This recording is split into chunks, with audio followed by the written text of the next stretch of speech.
I'm Bill Snow. I'm from the Open Networking Foundation. And that was a car horn because I haven't figured out that I have to press down instead of up on this. Okay, so the Open Networking Foundation is a unique consortium. We're operator-based. Our primary partners are the ones you see here on the left, very influential service providers in the industry. We've been going for a while now. We started 11 years ago with the beginnings of SDN out of Stanford, Berkeley, and with the OpenFlow standard. At that time, we founded several organizations. One was Open Networking Foundation to shepherd forward the OpenFlow standard. Another was Open Networking Lab to build open source platforms. And the Open Networking Summit for an industry gathering of people interested in these technologies, as well as there was a training company that was formed at that time too. And Open Networking Lab built platforms. Two of the very important ones are ONF, which is SDN controller, and Cord, which is a platform for transforming central offices to data centers. And along the way, we merged the Open Networking Foundation with Open Networking Lab to bring together standardization with open source software and help each leverage the other. And also along the way, we've had P4, which is a data point language, become one of our projects. And Stratum is a new one that we started based out of Google originally. But it'll be coming open source in the near future, and it's a Silicon independent switch-based operating system. Today we'll talk mainly about Cord. Cord has been tremendously successful in many ways, and to get some of the predictions that we've gotten from some pretty difficult people that don't give predictions lightly, it appears that we'll all be running on Cord-based systems pretty soon. So I'm going to talk more about that. So our mission is to transform networks into agile platforms. Okay, today's telco platforms are not necessarily agile. And this is for service delivery, right? It's all about creating new services for business. And we do that by leveraging disaggregation and open source software. And our goal is to build innovative solutions for these operating networks, right? Not just piece parts, but whole solutions. And we operate as a catalyst to make this change, because this change isn't going to happen with the existing OEM vendors that have business to protect, right? So there has to be somebody that's going to drive these changes forward, and we've been in that role. We have a good-sized ecosystem of more than 160 companies. These are the same operator partners you saw. We also have a number of vendor partners that support us, and then we have another tier called Innovator, and that brings another 15 to 20 operators into play. And then we also have innovative vendors, of which Wiwynn is one. We appreciate that. And another set of what we call collaborators. And the board of ONF is a pretty powerful board from an industry perspective, chaired by Andre Voigt from AT&T, the CTO of AT&T. So it's quite a visionary and important group of people that run ONF. Our goal is to cross this tipping point. Locked vendor proprietary systems that we've had for years. ONF is working to build platforms that leverage the disaggregation, the white box switches, and open source software, all to create viable open source alternatives. But there's a lot of inertia to do that. It's a big hill that we're trying to push this ball up. And inertia's there just because of legacy ways of working. But the operators are working very hard to push this ball up the hill by providing vision and funding. And more importantly, they're providing the pull to bring these into their networks to purchase and deploy these solutions. And this is big business, right? And so we have an impending multi-billion-dollar spend, which is prompting our industry to develop new business models and new supply chains. So it's a once-in-a-lifetime type thing in the world of telecom, I think, many of us. But I want to be clear on something. Open source isn't about free software. Right? Open source is all about a community coming together to share resources to build the fundamental pieces that are needed by everybody, to build non-differentiating infrastructure. Where do these service providers spend their money and where can we help them the most? If you look at this picture, it's like, oh, core network, right? But honestly, the backbone is a pretty small part of the network. 80% of the spend is at the network edge. And I think that's only going to go up. In the telco world, the central office is the most important piece of infrastructure, very strategic positioning. It's where wires, it's where terminations for wireless, for residential, enterprise, and mobile. It is the gateway to customers. There's thousands of them. And it is really the place where end-to-end experience is dictated. And this is an outdated edge. If you've been to these central offices, they do not look anything like data centers. They're not agile, they're not flexible, they're not cost efficient. And so the biggest opportunity is to replace this outdated edge with an edge cloud. Edge is getting a lot of press lately. It's kind of become the new buzzword, but it's pretty different. And the processing is vital here because we have our human reaction time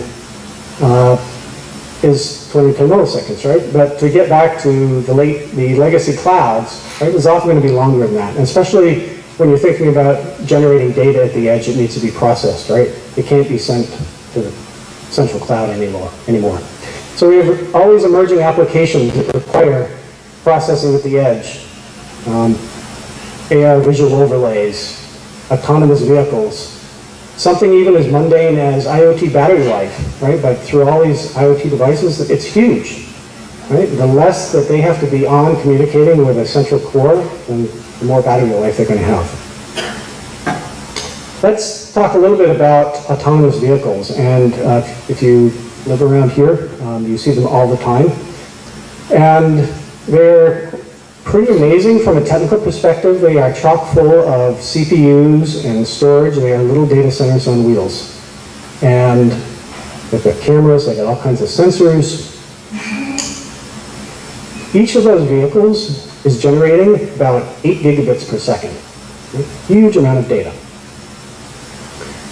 Well, while that's impressive, the thing that's troublesome is that our average vehicle utilization is only 4% in the US. So you've got a pretty powerful data center that's not being used very often. And this drives the need for very good edge capabilities that can be shared by these autonomous vehicles to do this processing, alpha-level processing on the edge. And that's just one of many applications that we're right on the cusp of putting in place. Edge processing is also unique from the typical cloud. We have, at the edge is where you interface to your wireless and your wired infrastructure. So it's where cloud meets connectivity. As we talked about, we need real-time performance. We need to be able to process a lot of data from physical devices. And a lot of that takes on AI. Right? So there's a lot of inferencing that's done close to the edge. Behind that is a lot of machine learning that goes into decisions being made.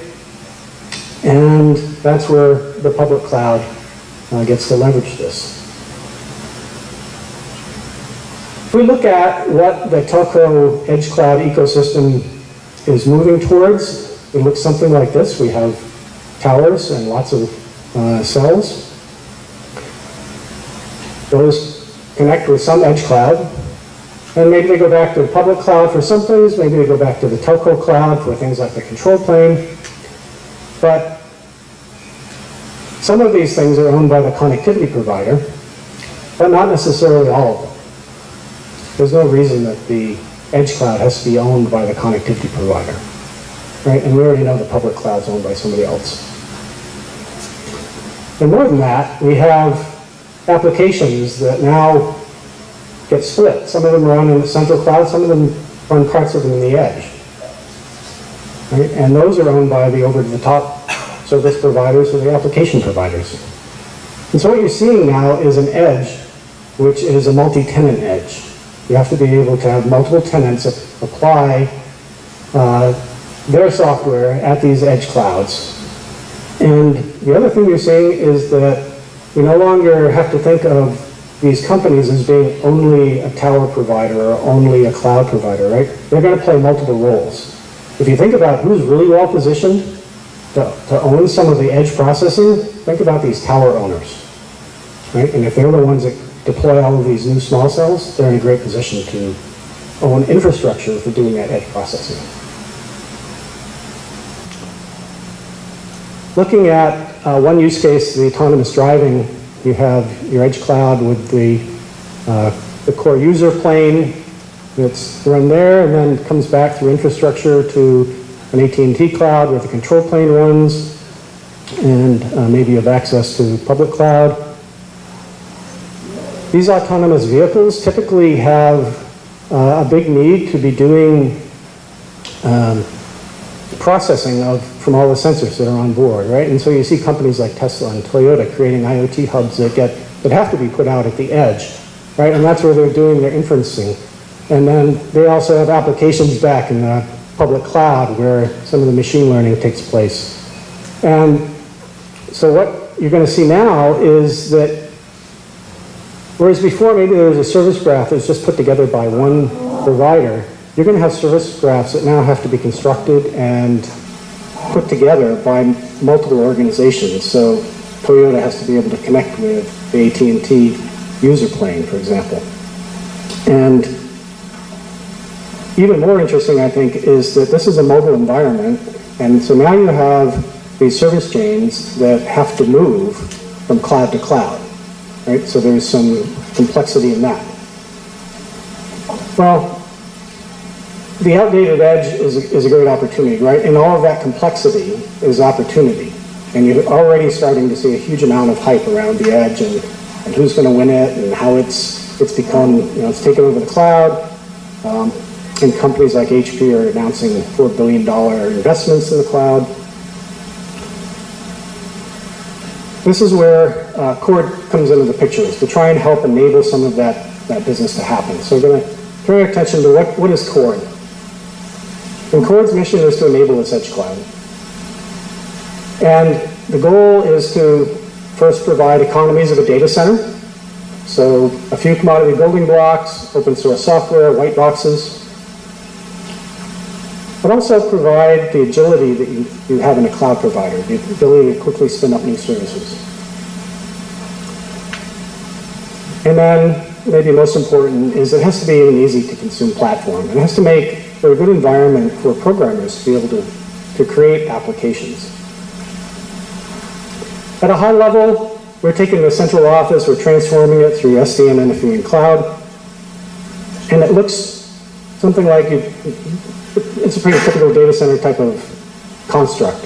So you have racks, maybe racks of servers like you'd expect, but also racks of access devices, typically disaggregated commodity access devices, whether they're for optical infrastructure or for wireless. At the edge and then back into the core of the network, you have disaggregated optical infrastructure.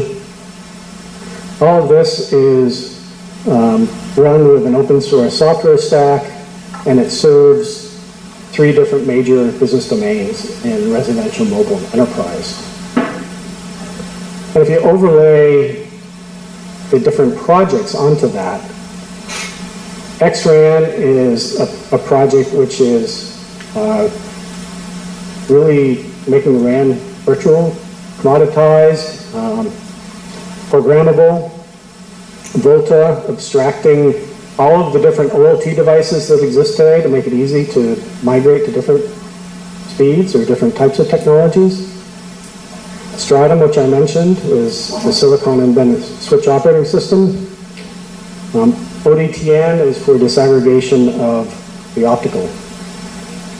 ONF is the controller for all of this networking. Trellis creates the fabric for you. XOS is an orchestration interface. And then Cord comes with a number of different services. for the different domains of use. And when we talk about CORD, we talk about it being the union of all of these projects, but you don't have to use all of them, right? You use the ones that are appropriate to your particular application. If you look at what CORD does today from an ONF perspective, it gives you the control of your leaf-spine fabric. It handles the network control and your service chains. It programs your base stations. It programs your optical connectivity points and provides the mobile user plane control. XOS gives you the services for NFV and SDN and the creation of dynamic service graphs. It provides the network slicing management. It has multi-tenancy support.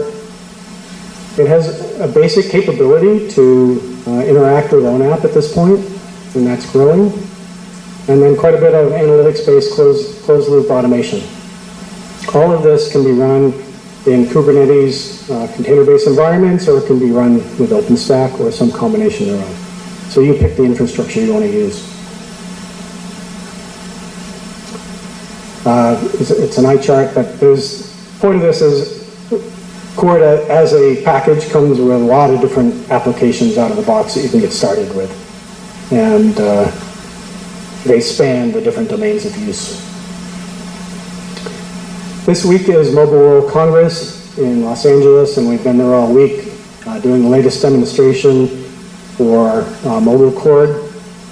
And some of the things that we're showing, 6.0 is the latest release. It's fully containerized. We're showing a P4 fabric, which runs on multiple vendor switches. So we've created a multi-vendor switch fabric, all programmable by P4. It's all cloud native. It's all containerized with Kubernetes and Prometheus, Grafana, and Helm. We're integrating Istio to provide a service mesh. We have an open source EPC and the closed loop analytics, integration with ONAP for things like RAN slicing configuration as well as analytics, and then end-to-end network slicing. But this isn't a group of 5 or 6 stations where you see a demo, right? This is one integrated demonstration. And that's, I think, the most important thing to take away from this is through all of these different organizations and open source software projects, you're able to quickly pull together a very powerful system. So this comprehensive, highly integrated demo. And these are the companies that put it together for this Mobile World Congress. Okay, talk a little bit about us in the context of other organizations, because there's a lot of different projects, right? And sitting up maybe above this stack is orchestration layers, things like ONAP, right? So we interact and interface with those projects. Underneath are standard hardware peripherals, and sure, there's even some software efforts in there that we interact with, for example, for mobile. And then there's standards organizations, and we've shown some MEC types of demonstrations as well. And we're working closely with ORAN. ORAN and XRAN are coming together. So there's a pretty big ecosystem out there, and I'd say there's a lot of effort by the operators, by the Linux Foundation, by us, to continue to rationalize and make these different environments leverage each other and be able to come together in an integrated fashion. A lot of operator interest in the different projects. It's strong across the globe, but we really still have a legacy reliance on traditional vendors, and that's really hampering progress in getting things deployed. So the big question is, how do we get past that? Right? How do we go from here to deployment? And one of the things that ONF has done this year is put in place something called reference designs, and we're working on creating new supply chains. So first, the reference designs for access and edge. And these are common designs, and they are used by multiple operators. So an operator group will come together to put together a reference design. Those are meant to be gold standards to provide direction to the industry, but also to use for a basis for procurement. And then on top of that, we're working to reconstitute the supply chain, which means companies that have the legacy to protect and aren't so interested in doing this are being worked out of that chain, and new companies that have a lot more affinity towards working in this type of model are being brought into the chain. So it's a really great business opportunity for new companies to be coming into these supply chains. So reference designs drive procurement. The partners create the initial reference design. They get it to a certain point. They open it up to the full membership of ONF. That may iterate it some more, and then it becomes a final reference design that goes out to the public. You say, well, okay, maybe that sounds a lot like standards, right? And in some ways it is, but it's also very different because there's a parallel activity in that as these members and suppliers work together on reference designs, there's an activity that they're working on for exemplar platforms. And an exemplar platform is the software which is tied to that reference design. So it pulls together open source software that's already out there, like a Kubernetes, together with developing software specific to that exemplar platform.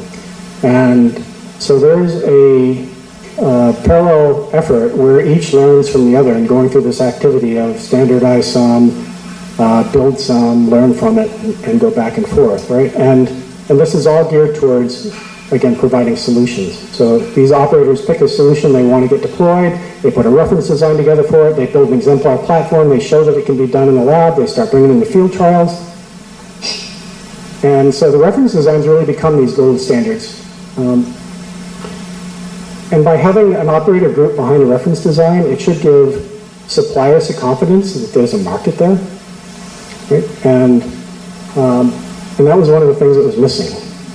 Right? It's really hard to see sometimes where there's real business opportunity and how much of it is going to just be sent to existing supply chains, right? And so we're trying to break that down.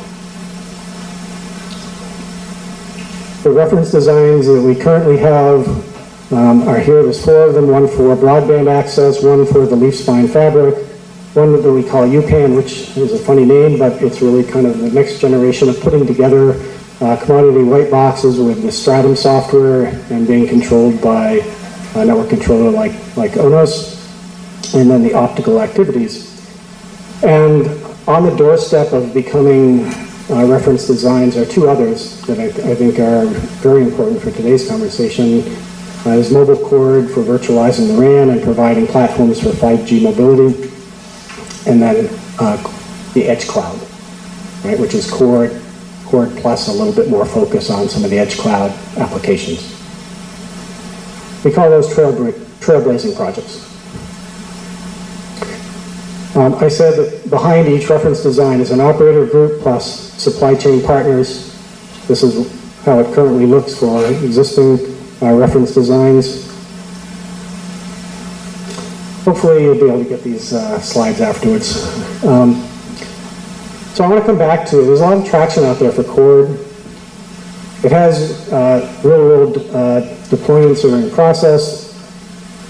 And this whole reference design activity is what I would call doubling down, right? It's like, okay, I've already put an investment in. We've had tremendous success from this. Now we're really going to put the next step in with reference designs and let the world know this is the direction we're heading and how we're going to be buying things.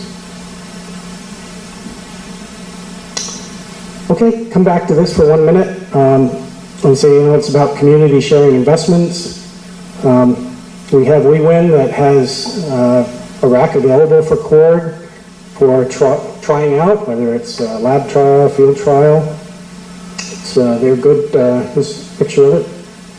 This is located at Flex, and a lot of our members are very good at being able to provide infrastructure to other members and to anybody, really. And by working together to try out the new hardware and have it work in the context of Cord, it helps the whole industry move forward past some of the initial hurdles of integration. So we thank Wiwynn for their support there. And I'll end with just letting you know that we have a major event the first week of December.